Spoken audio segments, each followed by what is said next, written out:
Hello friends, welcome to defence matrix. तो आज हम बात करेंगे कोझिकोड के क्रैश के बारे में, जिसमें air India express Boeing 737 crash हुआ था, जो कि दुबई से आया था और इसमें करीबन 190 लोग सवार थे। तो ये जो क्रैश है वो रनवे से ओवरशूट होने की वजह से हुआ था, जिसकी वजह से जो एयरक्राफ्ट है वो 35 मीटर स्लोप में चला गया था। इसके बाद जो एयरक्राफ्ट है वो टूट गया था और सबसे ज़्यादा डैमेज फ्रंट सेक्शन को आई थी, जिसमें जो पायलट हैं उनकी जान चली गई थी। तो यहाँ पर हम कोई एक्सपर्ट नहीं है कि एयर क्रैश इन्वेस्टिगेशन करेंगे। ये सब इन्वेस्टिगेशन की बात है, क्या हुआ था, कैसे हुआ था, ये सबको पता लग जाएगा। यहाँ पर हम बस डिस्कस करने वाले हैं कि कैसे इस क्रैश की जो इंटेंसिटी है उसको कम रखा जा सकता था, या जो फैटेलिटीज़ हैं उसको पूरी तरीके से अवॉइड किया जा सकता था। तो पहले समझ लेते हैं कि टेबल टॉप रनवेज होते क्या हैं। तो जो टेबल टॉप रनवेज होते हैं वो ऐसे रनवेज होते हैं जो किसी प्लेट्यू या फिर किसी पहाड़ी के ऊपर होते हैं, जिसकी आगे पीछे खाइयाँ होती हैं।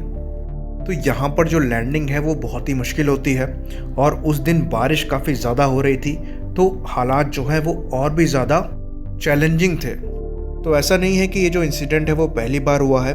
ऐसा ही एक इंसिडेंट मई 2010 में हुआ था, जिसमें एक Boeing 737-800 air India express flight 812 crash हुई थी मैंगलोर में, जो कि एक और टेबल टॉप रनवे है, जहां पर 158 लोगों को अपनी जान गंवानी पड़ गई थी।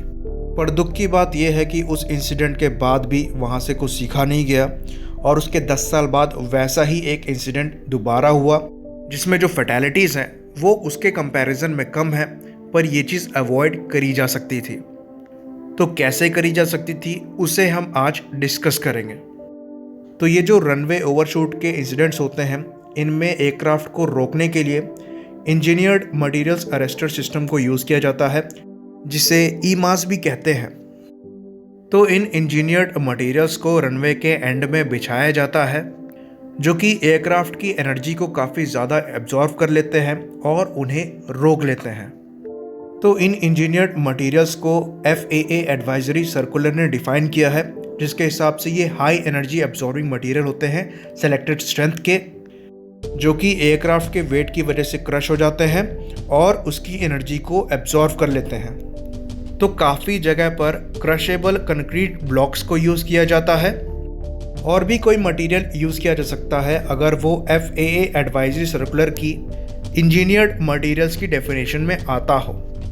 तो इसमें क्या होता है कि जो एयरक्राफ्ट की एनर्जी होती है वो एब्जॉर्ब हो जाती है ईमास मटेरियल को क्रश करने में, और जो एयरक्राफ्ट होता है वो अनुमानित डिस्टेंस से पहले ही रुक जाता है। तो अगर ईमास बहुत ज़्यादा महंगा पड़ रहा है, यहाँ पर रेस सर्किट ग्रेवल ट्रैप को यूज़ किया जा सकता है, जैसा कि आपने फॉर्मूला 1 रेसेस और मोटो GP रेसेस में देखा होगा, जो कि सर्किट की मोड़ों पर दिए गए होते हैं क्रैश की इंटेंसिटी को कम करने के लिए।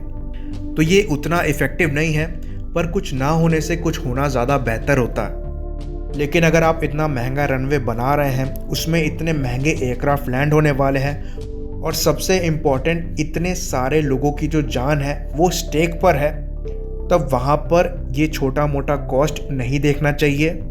और मैंगलोर के इंसिडेंट के बाद ही जितने भी टेबल टॉप या डेंजरस रनवेज हैं वहाँ पर ईमास को लगाना चाहिए था। तो इस इंसिडेंट के बाद भी कुछ सीख ली जाती है या नहीं ली जाती है, ये देखने वाली बात है। पर ईमास काफ़ी इफ़ेक्टिव है, और जो लिस्ट है जिसमें इसने कई जानें बचाई हैं वो बहुत लंबी है। आई होप हमारे जो चीज़ें हैं वो बदलें और फ्लाइट सेफ्टी में ज़्यादा इन्वेस्टमेंट हो। इसी बात पे इसे ख़त्म करते हैं। लाइक करिए, सब्सक्राइब करिए। जय हिंद।